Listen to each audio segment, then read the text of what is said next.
ఇక టీచర్ల పని సర్దుబాటు బదిలీలపై మార్గదర్శకాలు జారీ చేశారు. ఇక ఉపాధ్యాయుల పని సర్దుబాటు బదిలీలపై ప్రభుత్వం బుధవారం మార్గదర్శకాలు జారీ చేసింది. అన్ని ప్రభుత్వ యాజమాన్య పాఠశాలల్లో 2024-25 విద్యా సంవత్సరానికి ఈ బదిలీలు చేయనున్నారు. ఈ మేరకు పాఠశాల విద్యాశాఖ డైరెక్టర్ రామరాజు ఉత్తర్వులు జారీ చేశారు. సబ్జెక్టు టీచర్లు, ఎస్డిటీల్లోనే సబ్జెక్టు టీచర్లను ఆయా యాజమాన్యాల్లో అవసరాన్ని బట్టి సర్దుబాటు చేస్తారు. ఇక 11వ తేదీలోగా పని సర్దుబాటును పూర్తి చేయనున్నారు. మిగులు స్కూలు అసిస్టెంట్లను వారి మెథడాలజీ ప్రకారం ఇతర సబ్జెక్టులకు కేటాయిస్తారు.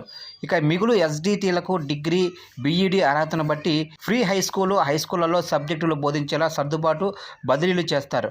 ఒక పాఠశాలలో ఒకరి కంటే ఎక్కువ మంది ఎస్ఏ, పీఈటీలు ఉంటే వేరే పాఠశాలకు కేటాయించేలా ఆదేశించారు. ఇక అప్పర్ ప్రైమరీ స్కూళ్లలో 98 మంది కంటే తక్కువ హాజరు నమోదైతే 3 నుంచి 8 తరగతులు, 1 నుంచి 2 తరగతులను విడిగా విభజించి ఉపాధ్యాయులను కేటాయించనున్నారు.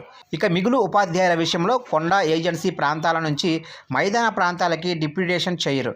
వచ్చే ఏడాది ఏప్రిల్ 30 నాటికి పదవీ విరమణ పొందే ఉపాధ్యాయులు, 100% దృష్టిలోపం ఉన్నవారు, ఇక వితంతువులు, అవివాహిత మహిళా ఉపాధ్యాయులు, చట్టబద్ధంగా విడిపోయిన స్పౌజ్ కోటాలో పనిచేస్తున్న ఉపాధ్యాయులతో పాటు స్కూలు ప్లస్ పాఠశాలలను సైతం సర్దుబాటు బదిలీ ప్రక్రియ నుంచి మినహాయించారు.